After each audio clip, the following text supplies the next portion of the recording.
Leader Joel Villanueva naghain naman ng resolusyon na nagpapahayag ng mariing pagkondena ng Senado sa patuloy na agresyon, pangaharas at delikadong aksyon ng China Coast Guard at Chinese Maritime Militia sa West Philippine Sea.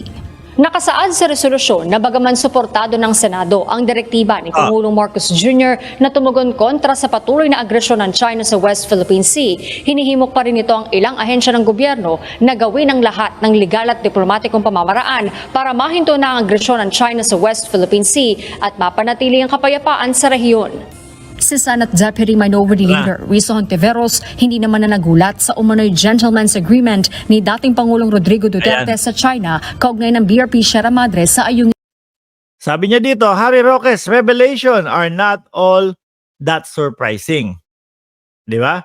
Duterte always noted to Beijing, putting his relationship with China first before our national interest. Nasabihan tuloy sila niyan, mga kababayan. No? That much was clear during his presidency. So sa madaling salita po, mga bossing, na mas inuuna daw po ni dating Pangulong Duterte, no? Na mapaganda, mapaganda ang relasyon sa China kesa sa interest ng ating bayan. Mga kababayan. Mga kababayan. Ay nako Lord. Sana all. Si Harry Roque naman po kasi, mga kababayan, halos ano na din no? Hindi ko alam kung nababasa pa ba o naririnig pa ba ni Harry Roque, ni Attorney Harry Roque, yung kanyang mga sinasabi. Kasi po mga bossing, ang nakikita ko at napapansin ko, no, kada ibubuka ni Harry Roque, no, yung kanyang bibig, lalo pong naliligwak ang ating dating presidente. Mga kababayan. Kaya sabi niya dito, wala namang ano dyan Parang gusto niyang sabihin madudulas at madudulas din niyang si Harry Roque di ba? Dapat ang pinapanood niya, ang video pagkatapos niya, ay totoo po, Ma'am Lori. No? Totoo po yan. Hindi ko alam kung pinapanood niya yung video niya pagkatapos ng mag-live or hinahayaan na lang, natutulog na, straight tulog na, okay. Wag na, hindi na pinapanood. Kasi kung papanoorin niya, siguro matatauhan na, uy, saglit, nalaglag na naman si PRRD doon. Mamaya may ipapakita ko sa inyong video, mga kababayan, no? Na si Harry Roque, grabe ito base po doon sa pagkakaintindi ko doon sa kanyang vlog, mga kababayan. Pero parang tinuturuan niya si PBBM yung style duwag, mga bossing, yung style na basta mamaya papaliwanag ko sa inyo yan, mga kababayan. Tuloy natin to. Show. Para sa senadora, kilala naman ng dating Pangulo na inuuna umano ang relasyon sa China kaysa sa national interest ng Pilipinas na naging malinaw niya sa ilalim ng kanyang panunungkulan. Hindi rin naman umano binigyan ng nararapat na pagkilala ni Duterte ang 2016 arbitral ruling, kaya hindi na umano katakataka kung anong kasunduan ang pinasok nito. Wala naman anya sa posisyon.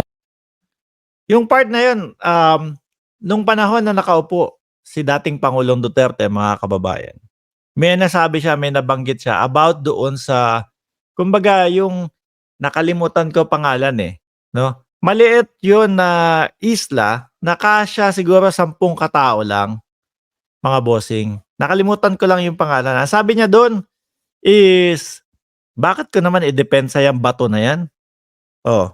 Kasi una, maliit.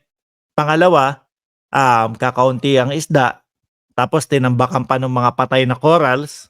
Paki-ano nyo nga dyan, comment nyo mga kababayan. Nakalimutan ko lang yung pangalan no? Sankey. Yan. O sandbar. Mga boss.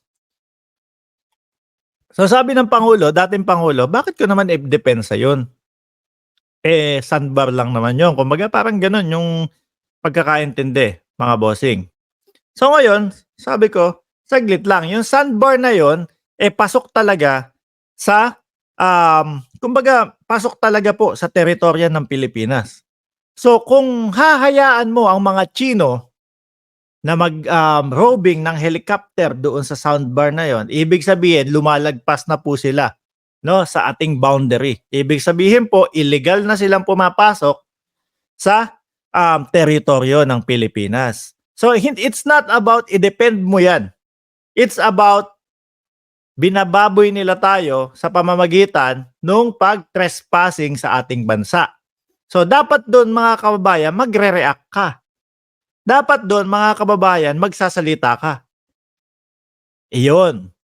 Di po ba? Teka lang. Although walang kwenta yung sandbar na yan o sandcay, pero lagpas ka na sa boundary mo. Di ba? Lagpas na kayo, China, sa boundary nyo. Yun.